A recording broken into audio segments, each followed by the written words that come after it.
9টার সময় আমি শুয়ে পড়ি। রাতে একটা হঠাৎ সাউন্ড আসে, বিশাল সাউন্ড।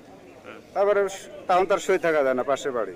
উঠলাম, উঠে যে দেখলাম, প্রথমে দেখলাম এই ঘরের ছাদ দেখে আমার আর কিছু দেখতে ইচ্ছা করেনি। ছাদ এরকম ভাঙিব, মানে সব উপরে ফাঁকা হয়ে গেছে। পাকা ঘরের ছাদ। হ্যাঁ, পাকা ঘরের ছাদ। তারপর তো ওয়াই দেখিয়ে তারপরে আর একজনকে যাই পাশে দেখছি, একজন সাগরুল বলির নাম, ওর সাথে এক ছেলে, ওকে ধরে নিয়ে চিল্লাছে বাঁচাও বাঁচাও গিরি। তোর দেখলাম এই হাফ টাপ নেই, চেহারাও চিনা গেছে না। ওয়াই দেখে আর আমার দেখতে কি মন করছিল গেল না। ওরা, কি করছিল? ওরা কি করছিল ওটাই তো বলতে পারবো না আমরা। শোনা যাচ্ছে যে বোমা বাজছিল। হ্যাঁ, ওই শুধু আওয়াজটা আমরা শুনতে পেয়েছি। এখন ওর মধ্যে কে ছিল, এই বমের আওয়াজ।